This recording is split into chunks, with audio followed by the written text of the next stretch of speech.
Sometimes we think that the big things in life is what's going to derail our finances, but oftentimes it's actually the little things. It is getting into a financial disaster by 1,000 paper cuts. So in today's video, we're going to talk about how the little things have a lot of power in ruining our finances. Hello everybody and welcome back to my channel, and if this is your first time here, hello, welcome. This is Essential Patience and I Am Patience, and on this channel we have conversations about society's impacts on our lives and our finances and how we can take back that power and make more intentional decisions for ourselves and our life. And if that sounds good to you, be sure to subscribe if you haven't already. Ring the notification bell so you do not miss out on any of my future videos. I post 3 times a week, and be sure to like this video because this conversation is much needed and it will hopefully add a lot of value to your life. So let's get straight into it. The little things that break our finances and how the mindset of I deserve it because I work so hard is really putting us in a financial situation that is not beneficial for our future. When people think of what breaks your finances, they often think about the big things. Ramit makes a point when he talks about people who ask the $3 question but not the $30,000 question, and that's true. But for the average person, $30,000 decisions are not what's breaking their finances. But that's what often people think about. Their minds go to large purchases and they say something like, I don't spend a lot, I don't even own expensive things, I don't own designer items. But they often forget how much and frequently they're purchasing. Of course, the average person doesn't have a brand new car every time or a large house or going on frequently expensive vacation, but we still participate in the little things that break our budget. Because what if the corporate aren't big ticket items, but rather daily seemingly harmless splurges that slowly drain our wallets over time? These are the little things, the $5 lattes, the $15 lunches, the $30 beauty product, the $12 subscription services, and the weekly treat yourself habits that can quietly sabotage our finances and financial future.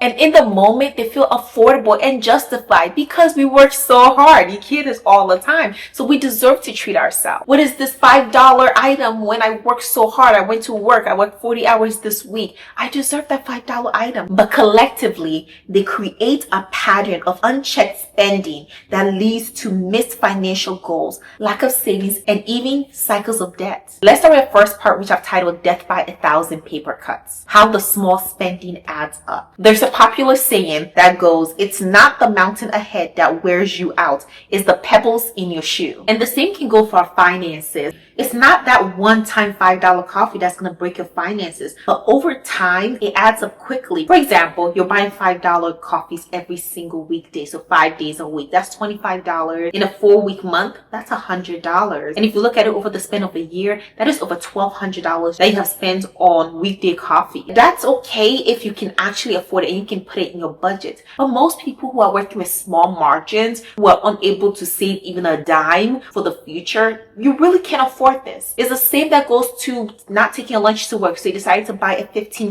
lunch. For the first time, it may not seem like much. It's only $15. Unless you're making $15 an hour. That is automatically 1/8 of what you earn. But that's after tax income that you're spending. You're grossing $15 an hour, but you just spent $15 an hour on a lunch. And you're doing it every single day. So even though you work 40 hours, 5 of those hours specifically went towards your lunch, and probably was more like 10 hours when you think of deductions and after tax. And the impulse purchases that people have, and they by themselves create a mountain, one pebble at a time. Even the subscription services you forget about, spontaneous online shopping, impulse purchasing at Target, and digital tip jars can all seem inconsequential, but they quietly consume thousands of dollars every single year. Let's go into some examples. I've already mentioned daily coffee, and I know it seems like an attack on daily coffees because the boomers will say that the millennials and Gen Zs are all wasting their money on avocado toast and coffee. And they by themselves do not break our entire budget, but they do add up. And I'm just gonna say, as somebody who does not participate in it,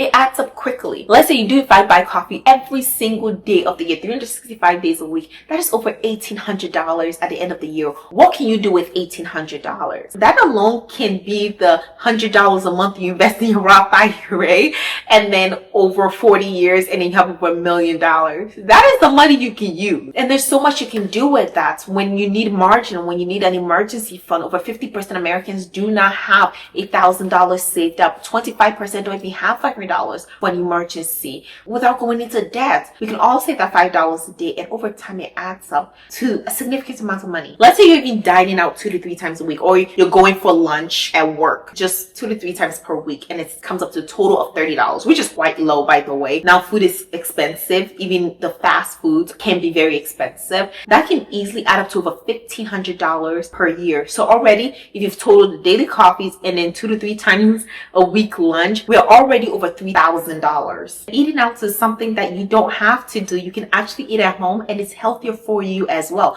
So it doesn't only just save you on the cost now, it saves you on your health now and your health in the future. Another thing that people always neglect is subscriptions. We are in a subscription overload culture. Every subscription. There are people who have like 3 subscriptions for music, Apple Music, Spotify, Shazam, or whatever. And then they have like 4 or 5 different movie streaming services: Disney Plus, Netflix, Hulu, Paramount. This can easily add up to over $100 per month. But let's say it's only $100 per month. That is still $1,200 per year. And then there are people who have subscriptions they don't even remember because they don't look at their statements, and then they're going into debt for subscriptions that they're not even using. How tragic is that? And then we go into impulse purchasing of just the little things here and there. I would give you the benefit of that and say, let's say it's at $50 per month. That is still $600 per year. And if you've been adding up how much we've been putting together, we are already over $4,000. I think we're close to $5,000. And then the beauty stuff. I'm not talking about your personal hygiene. That is very important. Do not skip out on those. I'm talking about the things that are not needs, such as getting your nails done, lashes, waxing, easily over $100 per month. But let's still say it's $100 a month, $1,200 per year. This is like $5,000-$6,000 per year that is going out on little things and things that I deserve because I work so hard. Because individually, they don't break the bank. Collectively, they can delay your emergency fund, prevent you from contributing to your retirement,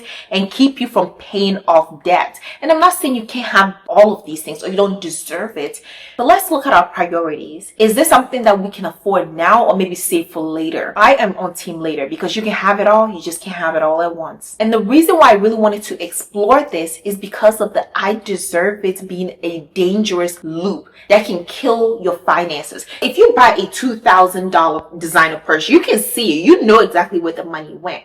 But a lot of these teeny tiny things, because they're so small and they're so impulsive and you almost feel entitled to it, you often don't see the money going. Nobody is going to sit down and look at their credit card statements and then be marking up the things that cost $3, $5, $8, $10, $15. They're often looking at the big purchases. And because you don't see a lot of things say over $100, you're thinking, oh, maybe it's my rent that is so high. Maybe it's this and that. I don't know where my money goes. It's going right here to the little things you feel entitled to. I deserve it. I deserve to treat myself. It's a very big and probably psychological mentality when it comes to the little things that breaks our budget. After a stressful day or long week, small indulgences feel like self-care. And in moderation, they can be. But when a very hard day warrants a reward, those rewards are always financial, and it quickly creates a habit loop. And in reality, these rewards often mask deeper issues such as burnout, comparison, boredom, even emotional avoidance. We convince ourselves that we are in control because we are not spending a large amount of money. But in the end, we are creating a pattern of emotional and mindless spending. And because these purchases are small, we often don't track them, making them harder to budget and easier to lose where the money is actually going. This lack of awareness can lead to serious consequences such as credit card debt, draining finances, or even worst of all, buy now, pay later, pay in full installments, and payday loans.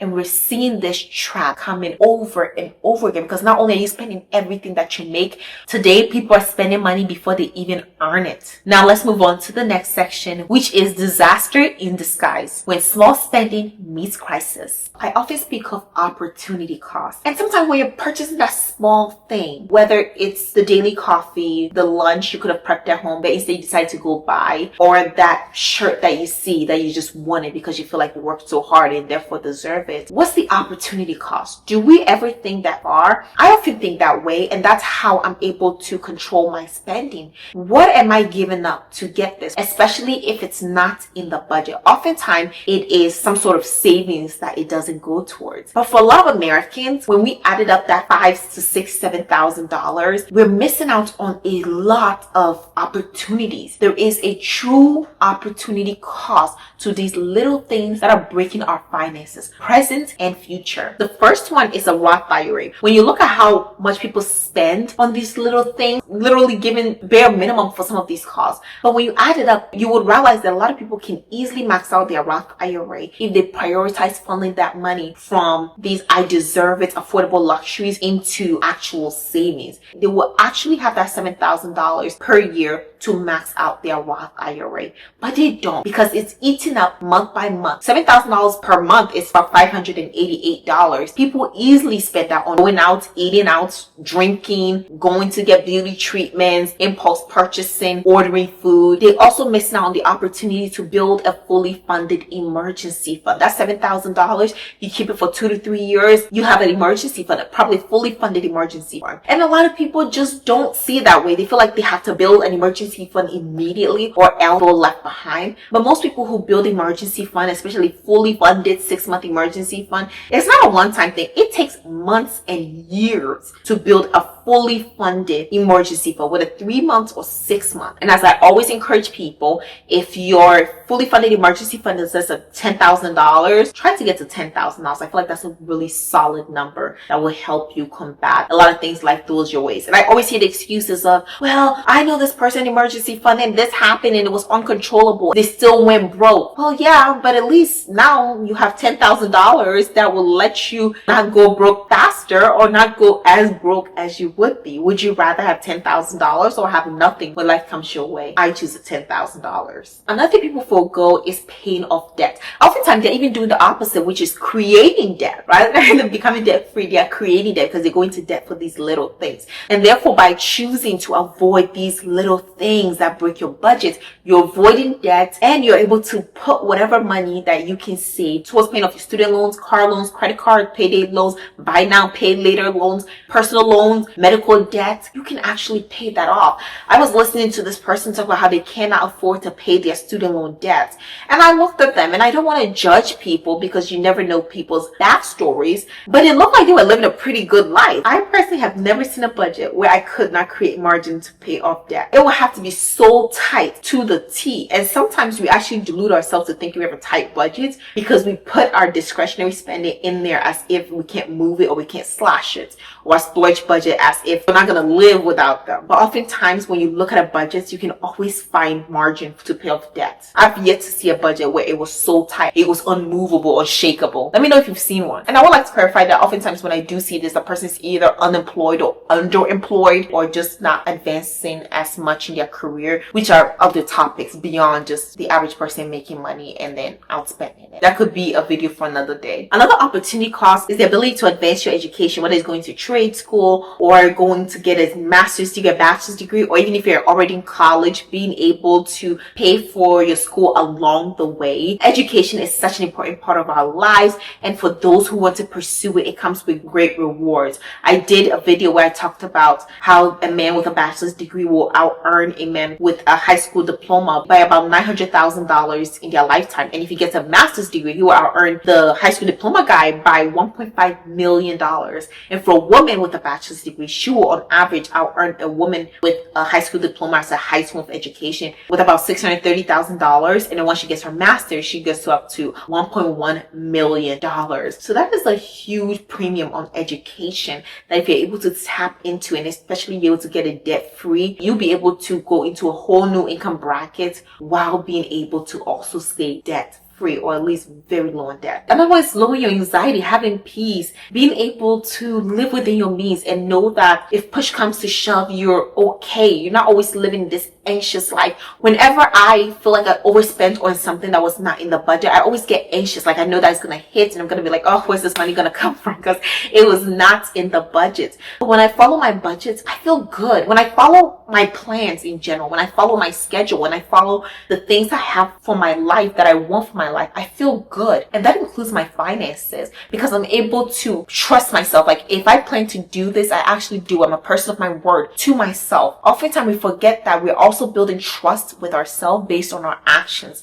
So if you plan to do something, if you tell yourself that you're going to do something and you don't follow through, you can't lose trust in yourself, just as we will lose trust in the eyes of other people. So when you give a word to yourself, it is just as valuable as giving your word to somebody else. Build that trust with yourself. So when you plan to spend according to a certain budget, follow through with it. It builds trust with yourself. It builds your self-esteem. It builds your peace of mind. Going to bed knowing that you actually lived according to your beliefs and you actually did what you said you were going to do. Very important. When financial emergencies hit, whether it's car repairs, medical bills, job loss, you suddenly realize that all the small, careless spending could have been your safety net, but it's gone. And in that panic, people often turn to high interest credit cards or buy now, pay later services or even payday loans, and they're deepening their cycle of debt and they stay in there way longer. Let's talk solutions. What does it look like to break that cycle? Building habits of financial awareness. Because the good news is you don't have to go cold turkey and never buy anything you ever like for the rest of your life. I'm not telling you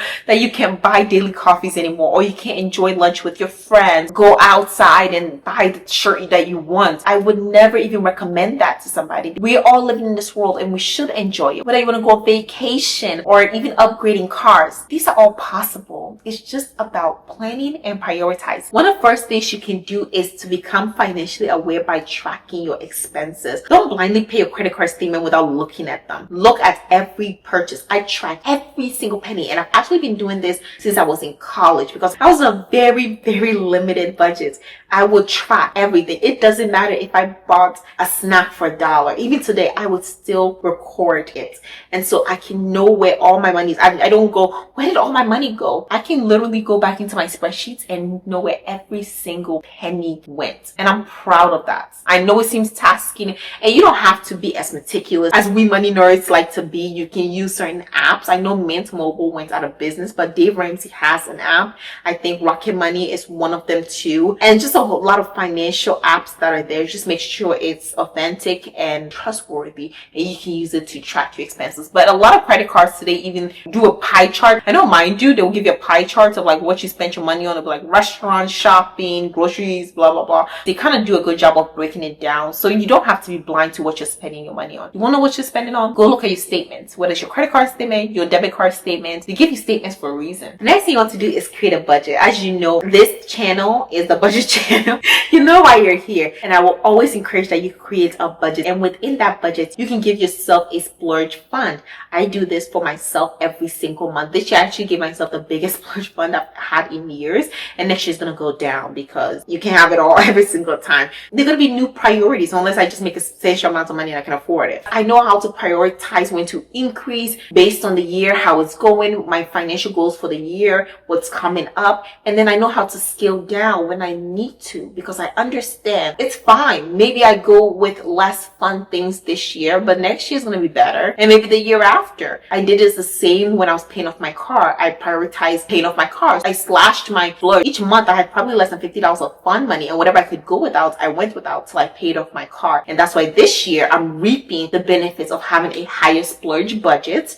And then next year, I'll probably scale it down a little bit. And who knows what the next few years will have in store for me. But it's all about taking audits of your finances and deciding how much should I give myself for splurge. And maybe this year will be low, but next year could be higher. Priorities, y'all. Priorities. And while you're taking this audit, go back to that credit card statement and look at subscriptions and cancel subscriptions you're not using. I am one of those people who always be watching subscriptions like a hawk. I remember one time I was paying for an antivirus for a computer I no longer had. I was so bad. I saw the pending charges. I was like, what is this? I called them like, I do not have this computer anymore. Please cancel it. Because I track everything. So if the money's not moneying, okay, if the checking account's looking a little low, I'm like, where did this money go? Where did this money go? I want to know where every penny is seeping. And subscriptions are one of the biggest waste of money. Worst case, get on YouTube for a few months, cancel every single entertainment subscription that you have, and then when you're done, go back. They're always going to be there. Most of the movies they put on there is going to stay on there for the next decade. So you're not really missing out on much. It just doesn't seem to be much on there anyway. One is, I would encourage you to embrace delayed gratification. I love the art of delayed gratification. This year I actually did a few things that I've been delaying for a few years. And I know the thought process is, well, you don't know if you're going to live till tomorrow. That's true, but most of us are. The true life expectancy in the United States is about 77 years old. And I'm not saying that you wait till your 70s or even 60s to start enjoying life. Delayed gratification is a true virtue. There's an art to it. Being able to say, not right now to yourself. Almost like you're a kid, that you have to just be like, not right now. Because sometimes we behave impulsively and childishly. But having that emotional regulation to be like, I like this. I'm going to put it on my list. And I actually keep a list of things that I want in the future or experiences that I want to have in the future. I can't afford it right now, maybe next year, maybe the year after, and plan towards it and be excited to it. Because sometimes the anticipation, you just have so much excitement. A trip that I do want to take in the future is Bali. And I know the plane ticket alone is very expensive, but I'm going to be in Bali one day, okay? I'm going to be there. I'm going to be enjoying it. The resort is going to be one of the lifetime trips for my 20s. But until then, I'm just basking in the anticipation.